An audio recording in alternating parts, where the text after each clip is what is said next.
Hola comunidad 100% fiscal. Hoy platicaremos de cómo presentar sin errores la declaración anual del ejercicio persona física. Bienvenidos. Dulce, platícanos quiénes y cuándo deben de presentarse la declaración del ejercicio de personas físicas con las variantes que yo comentaba. ¿Cuáles son los capítulos que la ley me obligan como persona física a presentar esa declaración? ¿Sí? ¿Y cómo se presenta esa declaración? Sí, Dulce, bienvenida, Dulce. Licenciado Raúl, es un gusto estar aquí con todos. Como lo saben, ya soy la contadora Dulce Rosas y vamos a charlar sobre los aspectos generales de la Declaración de Personas Físicas 2021. Sean nuevamente bienvenidos. Y bien, comencemos con la declaración anual. Recordemos, es para reportarle al SAT, a la autoridad, los ingresos y egresos que se tuvieron en el año anterior, en este caso en el 2021. Vamos a pasar a la siguiente diapositiva y continuamos con esta parte. Ay, menos. Okay. ¿Quiénes y cuándo deben presentar la declaración anual de personas físicas 2021? Ok.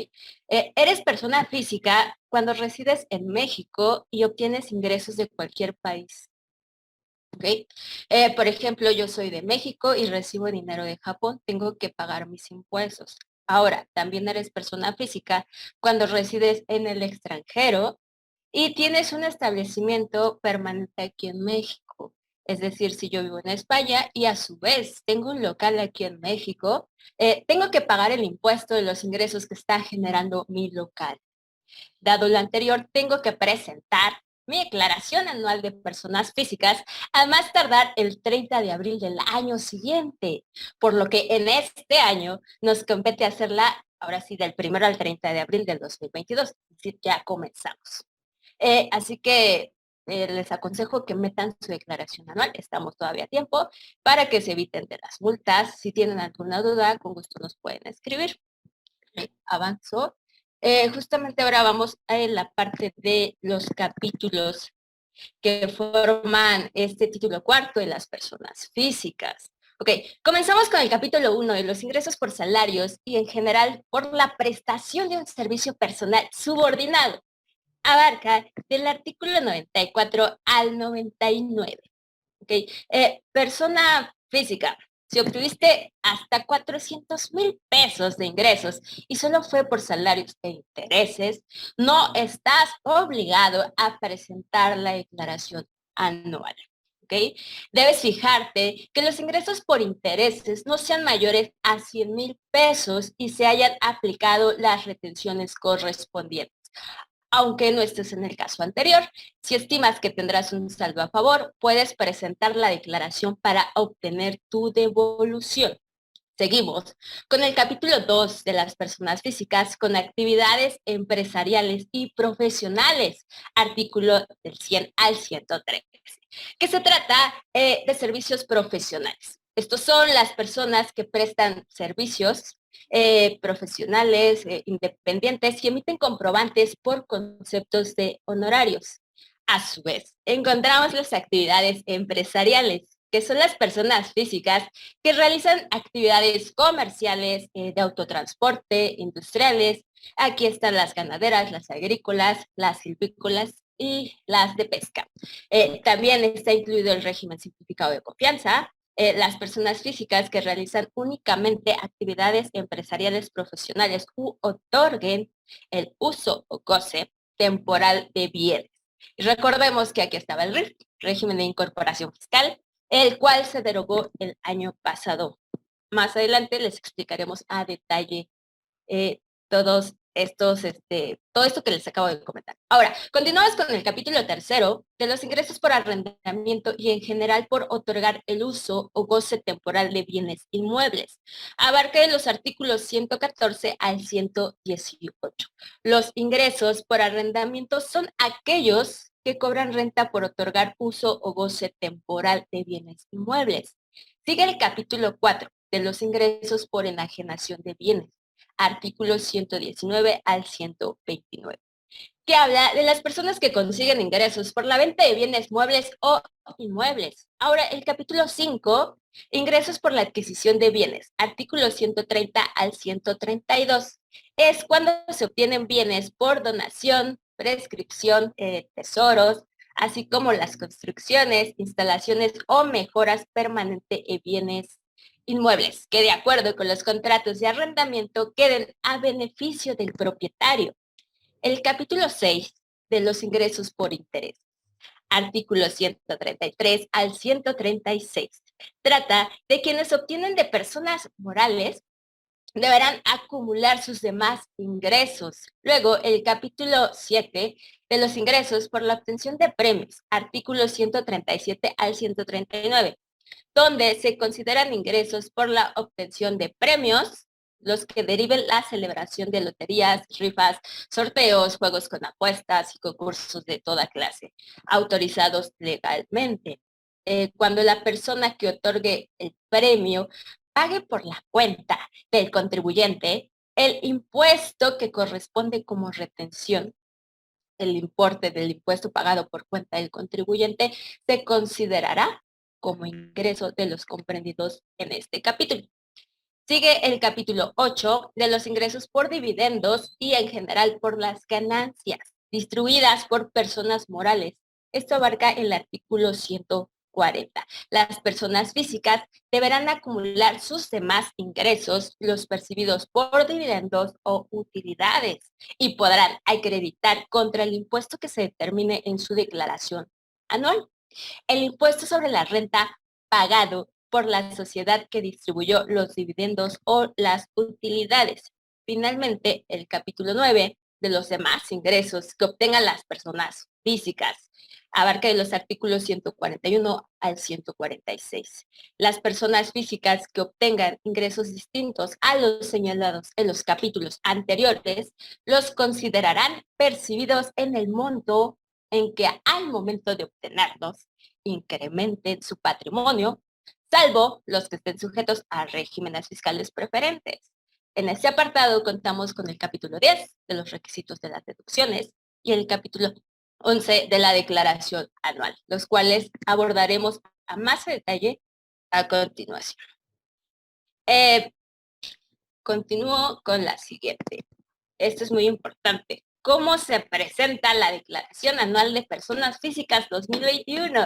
En términos generales, ingresamos a la página del SAT, www.sat.gov.mx, vamos al apartado de Declaraciones Anuales 2021, ingresan su RFC, su contraseña, señalando el ejercicio 2021. Ahora bien, si se te olvidó tu contraseña, puedes ir a la página del SAT ID y das clic en la opción de generar nueva contraseña.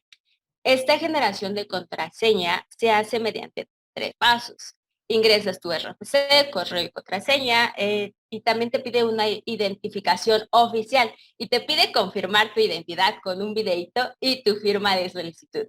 En un plazo de 5 días hábiles, el SAT ahora sí que te dará una respuesta. Y continuamos. No sé si tenga algún comentario hasta aquí, licenciado. Sí, Dulce, qué bueno que estamos haciendo esta primera presentación que parece muy, muy sencilla, pero el hecho es de que tenemos una serie de problemáticas muy serias porque la persona física se concentra en una actividad y va teniendo depósitos, va teniendo ingresos y la persona física no tiene una barrera como la persona moral. La persona moral de alguna forma la cubre la personalidad jurídica individual de la empresa y tiene ciertos límites. Aquí no, la autoridad está directo contra la persona física porque no hay una personalidad adicional que la cubra, ¿no? Y qué bueno que les explicas y nos platicas y vamos a entrar al tema de cómo cada capítulo tiene ciertas variantes, ¿no? Y no nos damos cuenta, por ejemplo, tenemos casos muy especiales, por ejemplo, ahorita, y me atrevo a mis compañeros de la asociación, tenemos casos en que el dueño de la empresa o la accionista de la empresa considera que pues allá están las actividades y allá es donde me deben de cobrar impuestos. Entonces, como yo soy persona física, pues yo tengo una cuenta bancaria que digo que no es fiscal, ¿no? Entonces, tenemos esa situación.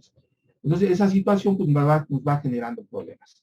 ¿sale? Y entonces, ¿qué pasa? Pues tengo ahí depósitos, le deposita a la esposa, que también es accionista, le deposita el marido, o al esposo le deposita a la esposa, tiene depósito, tiene una tanda, una devolución, me dio su vehículo, y después tenemos figuras que al rato me gustaría que platicaras con ellos, Dulce, de las figuras que más hemos atendido este año de personas físicas, ¿no? Tenemos ahí el asunto de la presuntiva de ingresos y una serie de cosas que platicaremos. Pues, Dulce, eso es en general. Miren, yo les propongo a mis compañeros de la asociación si podríamos usar una mecánica por el tiempo, Miguel, que mandemos todas las preguntas al final o nos las vayan haciendo por el chat y les vamos dando respuesta, porque había una compañera que quería hacer una pregunta, Connie, creo, ¿sí? Sí, Connie. Sí, sí, pero con mucho gusto, Connie, y con mucho gusto por políticas de la asociación, con mucho gusto nos va haciendo la pregunta por aquí y te vamos dando entrada a respuesta, porque tendríamos que ir activando el sistema, tiene un modelo de seguridad, pero estamos para servirte, Connie. Bueno, ahorita que nos preguntes, Connie, estamos para servirte. A ver, Dulce, ya me platicaste, ya me dijiste, ¿sabes qué? Tenemos esta situación, pero ¿quiénes son los sujetos de ese impuesto?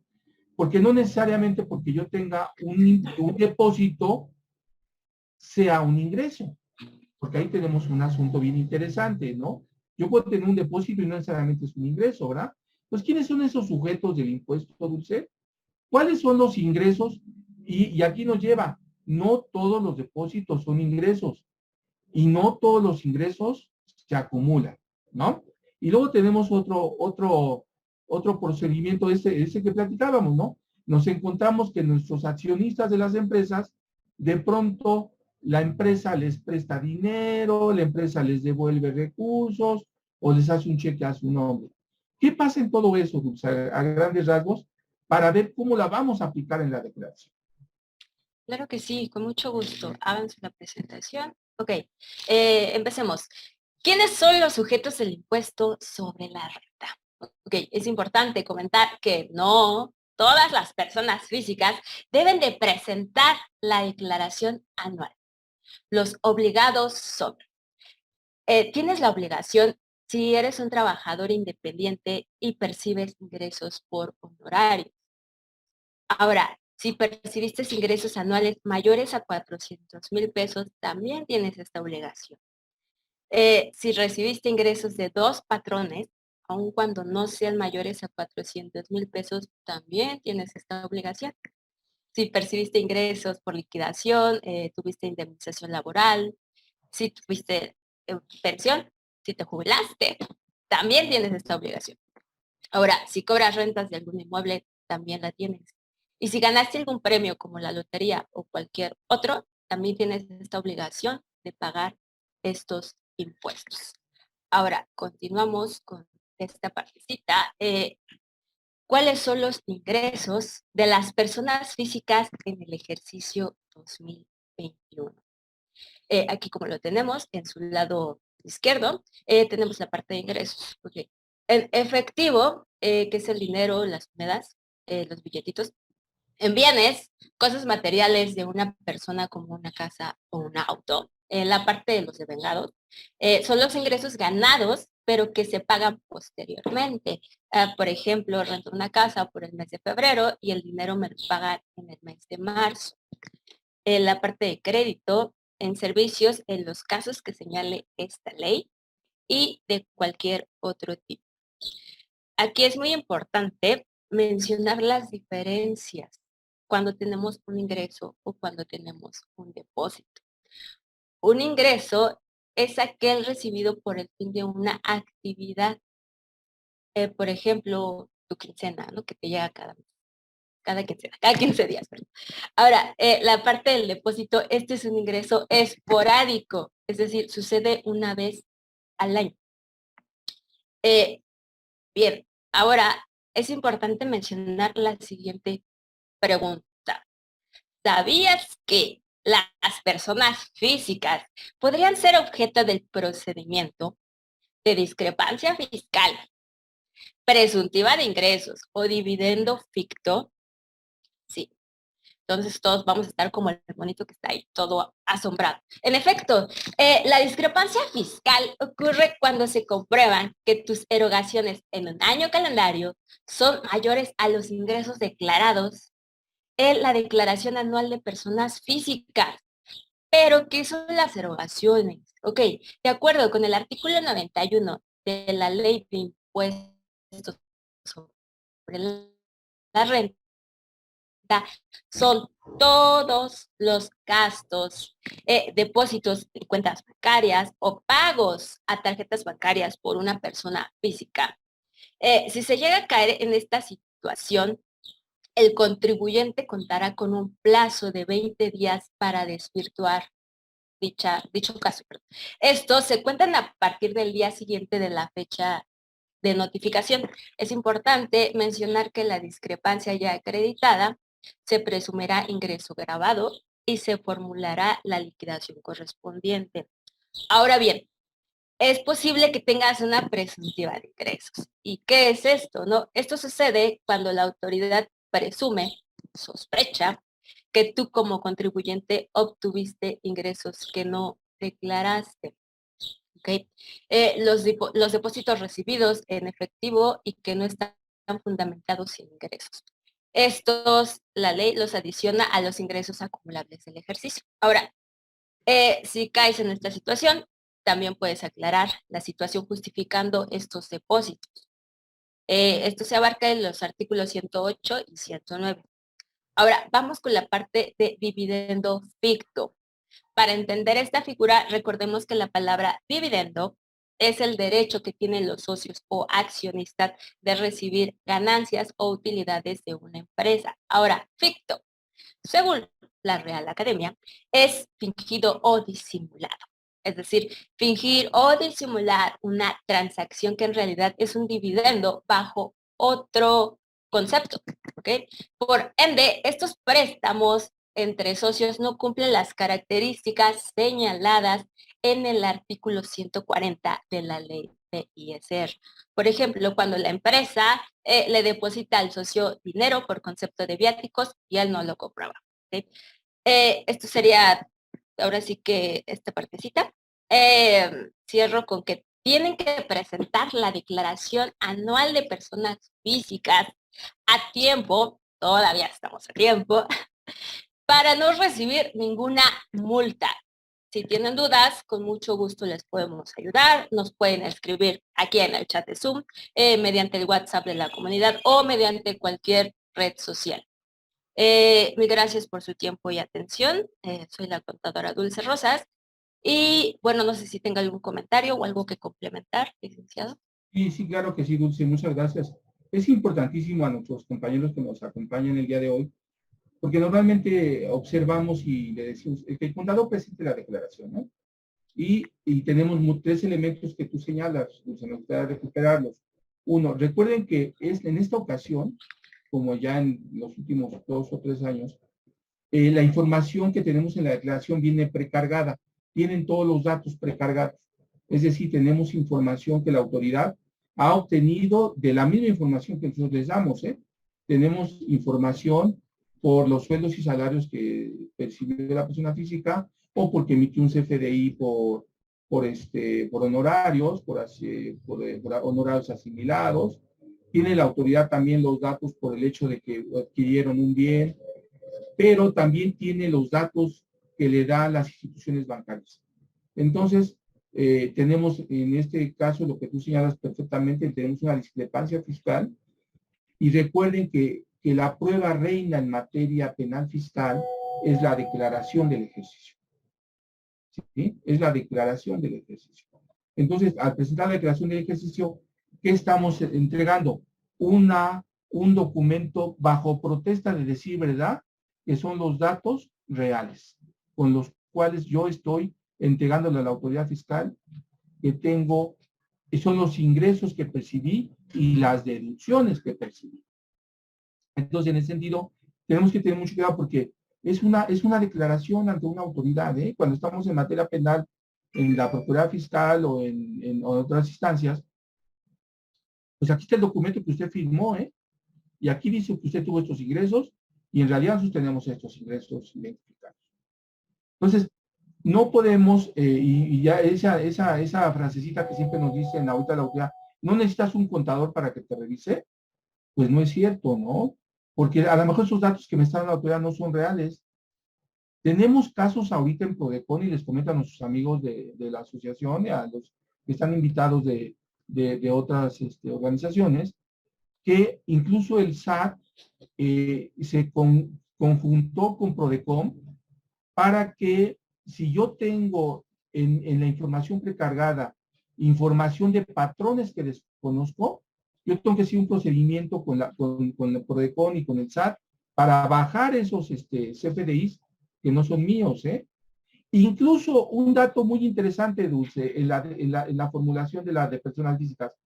Hay un apartado para nuestros compañeros que nos acompañan que dice, no reconozco a este patrón. Y le voy a decir cuáles no reconozco, ¿eh? Y eso no estaba antes.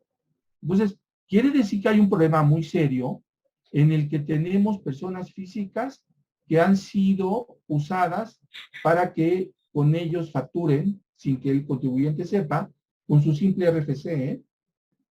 Y para que llegue la autoridad a reconocer ese cuadrito en el que yo le tenga que decir a la autoridad, este patrón no lo conozco, es porque algo está pasando. Cualquier duda o aclaración, escríbenos en nuestras redes sociales. Asuntos fiscales, soluciones fiscales.